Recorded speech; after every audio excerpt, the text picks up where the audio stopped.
What's up guys, you join me along a byway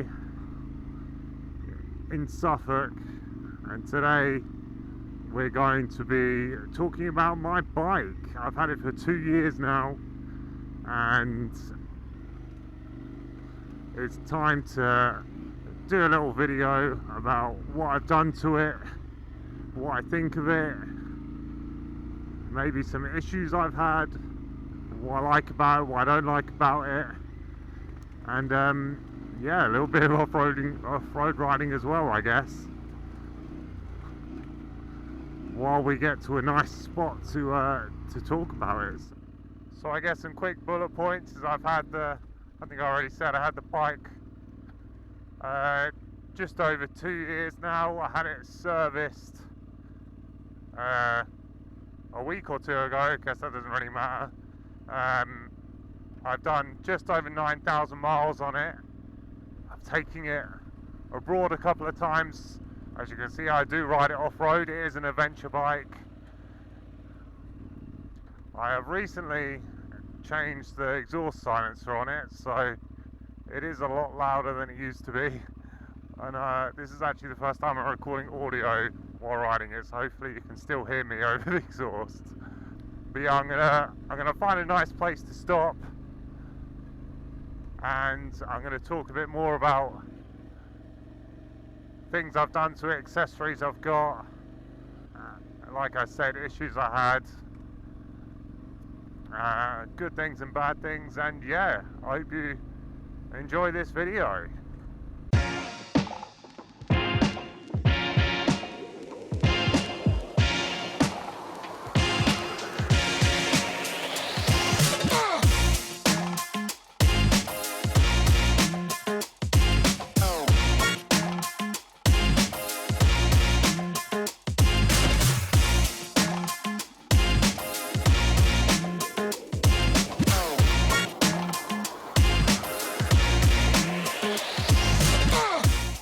So here she is, parked up in a field in the middle of nowhere to take a look at my Aprilia Tuareg. Like I said, it's done just over 9,000 miles. I've had it just over 2 years, and this is what I think about it. Let's start with the accessories, I guess. So starting in the cockpit, I guess, for lack of a better word, I've got my GoPro mount here, which is on, I guess, what was originally designed to house sat-nav, but I'm using it for a GoPro mount. I've got my quad lock phone holder here, which I actually use my phone for navigation rather than an actual sat-nav. I've actually got my tank bag on here at the moment, and the reason is I've got my drone in there, which I'll use in a sec. So it's a bit of a weird tank to actually fit stuff to. You can see that it kind of hangs off the end, but you could probably get better fitting tank bags. I've got mine like strapped under the seat and then strapped around the headstock down there. It stays on okay. I mean, it's never fallen off. Generally on trips I'll keep my camera stuff in there, and sort of more things that I need on hand, like my passport or boarding passes for ferries and stuff like that. So other than that, oh no, I've also got upgraded handguards, which is a must do, I think, especially if you're riding off-road. These are bark busters, which the reason you want to upgrade them is because the ones that come on the bike are just plastic, whereas you can see these have got metal all the way around, an aluminium frame all the way around, which obviously protects the brake levers and the clutch lever, and just gives a bit more protection to the bike. The kit and the plastics come separately, so you can get different plastics for this. I think these are the Storm ones. They're just a bit bigger than other ones, and they just offer a bit more wind protection when you're on the motorway or whatever. The screen, I used to have a windscreen extension that broke when I was in Portugal, It was only a cheap Chinese thing off Amazon. The plastic eventually snapped after several thousand miles of wind buffeting on the motorways. I am probably going to get a touring windscreen instead. I'm quite a tall chap and I just kind of want that wind protection, partly because it's quieter for me on the bike, and also it's better for the audio when I make videos, which obviously isn't a concern for a lot of people, but maybe if you're a bit shorter, this windscreen will be okay, because if I do duck down, the wind protection is a little bit better. But yeah, like I said, I'm quite tall, so it doesn't particularly help around the helmet area for me. Moving towards the back of the bike, I have installed, it's probably one of my first accessories, I've installed the pannier racks, so I could get some pannier bags. Obviously my pannier bags aren't on there at the moment, but yeah, obviously they're for carrying bags, extra stuff, lots of space in those bags I have. I also didn't come with this mesh, but I actually put it on there because the bags were leaning against the exhaust and melting slightly, which is obviously not ideal. The mesh is kind of ugly, and I've also absolutely butchered it a little bit so that I can fit the straps in, but it is what it is. You can get these pannier racks with kind of the the centre filled in, so you don't need to do that. But I was a cheapskate and I didn't go for that. These are Outback Motortech panniers, by the way. I'll probably write down everything that I've got in the description or something, or a comment, so you know. Oh, I forgot about the crash bars. Moving forward again, I have some Givy crash bars just here, which have proven they work.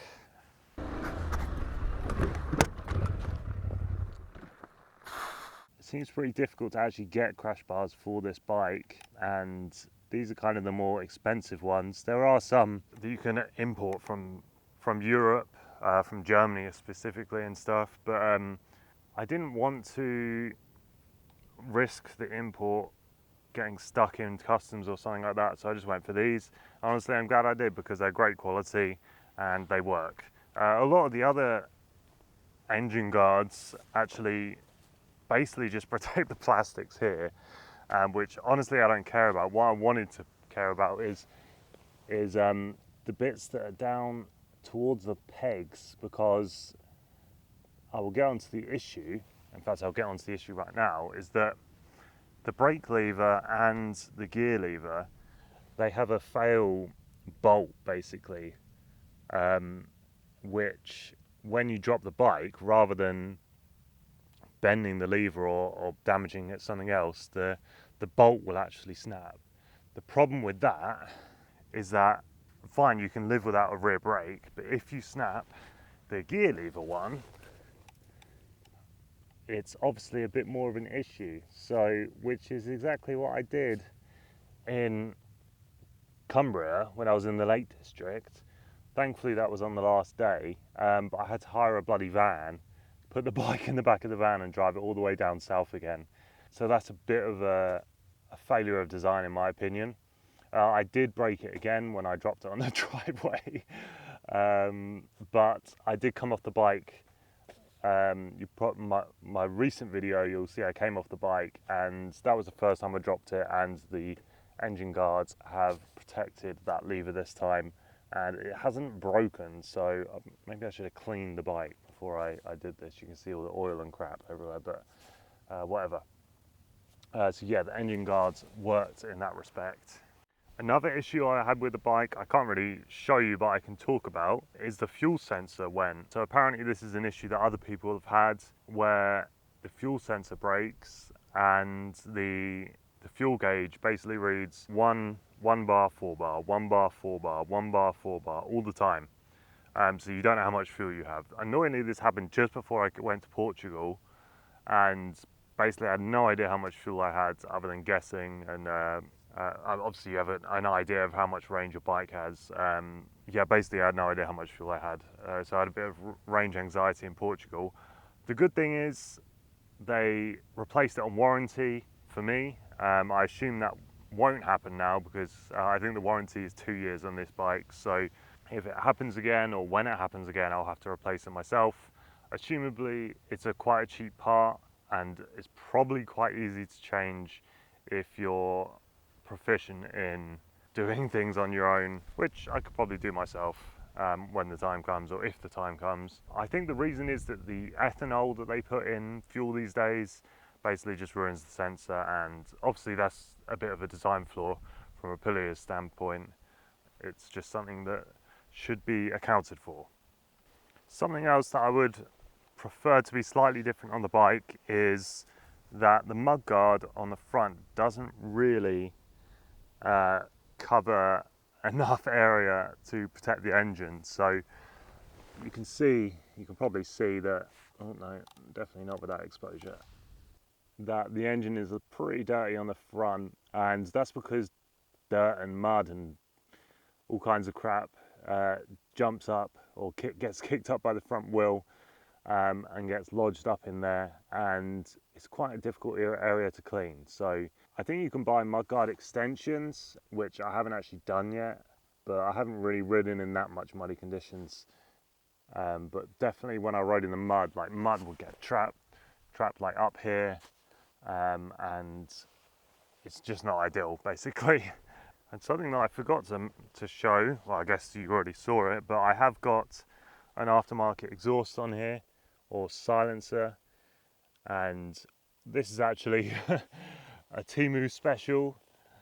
It's a Chinese one. I didn't want to really spend like 800 quid on an Aprilia.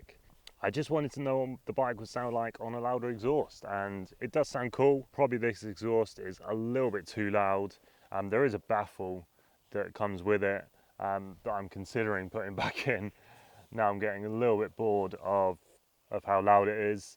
The only thing with this is it is designed to fit the headers and the mid pipe that come with this exhaust. You have to buy separately, so it's actually held on by springs, whereas I had to modify this slightly so that it would clamp correctly on the stock mid pipe.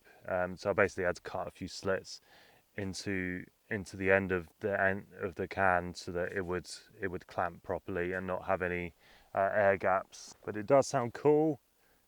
It makes pops and bangs. I mean, obviously the bike did that before I got the exhaust change, but you can really hear it now, and it's pretty loud.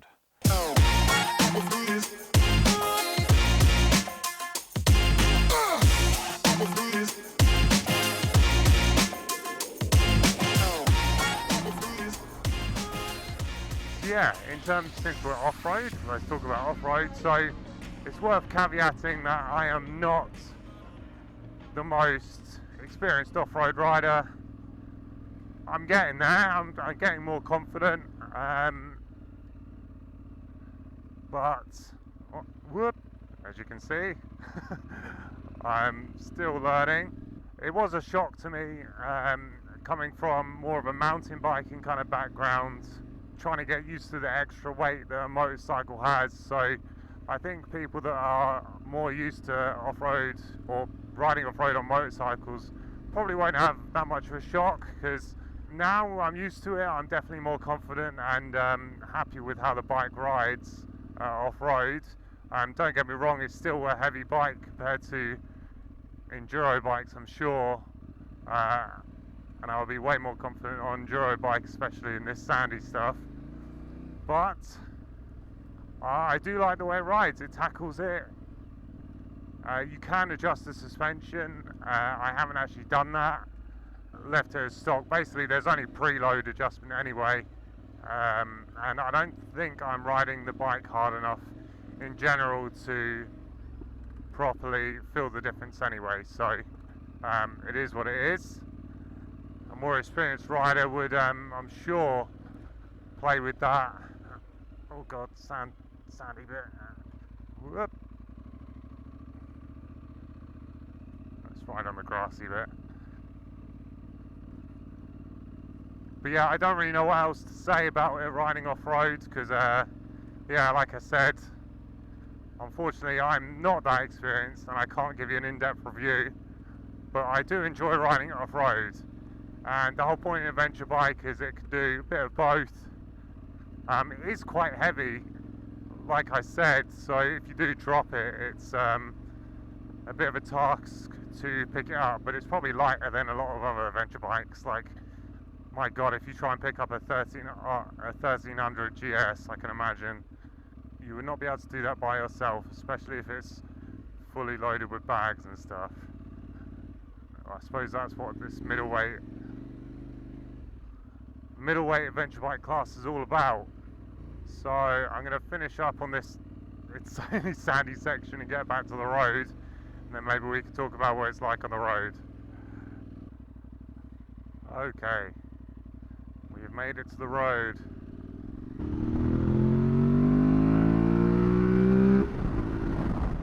So, going back to actually off-road, talking about the tyres, essentially the tyres are dual sport tyres, so if you did want to improve the handling off-road, you could switch the tyres for something a bit more knobbly. I have the stock tyres on still, which the rear one is actually getting a bit worn out now, all the road miles.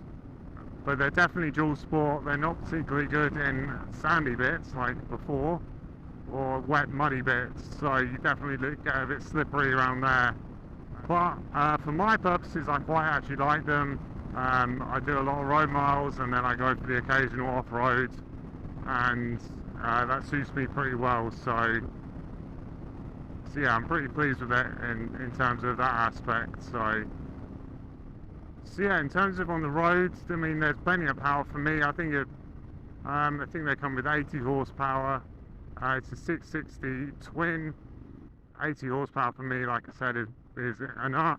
Electronics, it comes with cruise control, which I'm using right now, which I use quite often in 30-mile-an-hour zones when I know I'm just going to be sitting here, and obviously on the motorways and stuff as well. There's rider modes, so you can set up your own individual settings, so throttle response, traction control settings, ABS settings, etc. And then there's a few presets like urban, which I guess is a softer throttle response and stuff. Off-road, and I think there's another one as well, but I can't remember. I basically only use individual and off-road. It's actually quite fun on the road. It's quite a tall bike. Obviously it doesn't feel particularly sporty. For me though, sports bikes feel absolutely, or more sporty bikes, I've never actually ridden a sports bike, I should say. More sporty bikes with lower handlebars, smaller wheels, they feel horrific to me. They feel so weird on the road, which is obviously what they're made for, but the difference is they feel a bit more, I guess, direct in their turning. But I really love the feel of this on the road. It's pretty comfortable, obviously for longer journeys especially. You're nice and upright. The bench seat, it's got a big seat that you can move around on. That's obviously quite nice. For me, again, I'm quite tall. For shorter people with shorter legs, probably more pressure is spread out, and if you're less skinny, the pressure will be less. But after a long day, definitely my arse will start hurting still. I'm considering getting a seat cover just for some extra comfort on those long days, but overall it's not too bad.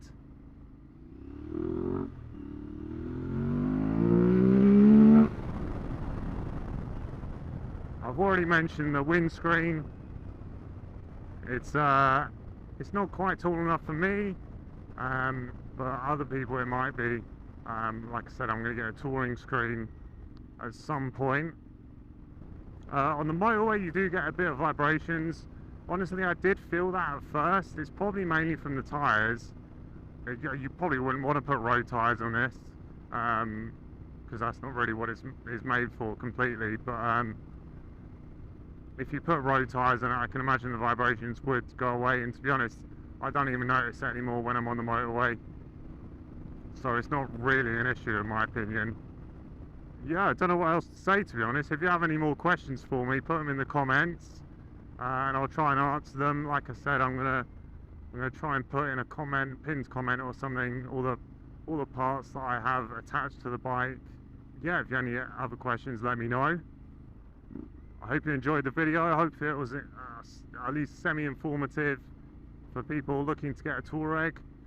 There is actually a new Tuareg out that's slightly different from this, but as far as I know, it's probably very, very similar. They have changed the look of it for sure though, but I don't really know the technicalities behind it. But if you're looking to get a Tuareg, I would definitely recommend it. I love it. The same with that. I do love the bike. I would recommend it to anyone trying to get a middleweight adventure bike for sure. So yeah, leave a like, comment, subscribe if you want to see more. Portugal trip, Gormal trip coming up. Some really good videos. So hopefully see you again, and yeah, see you next time.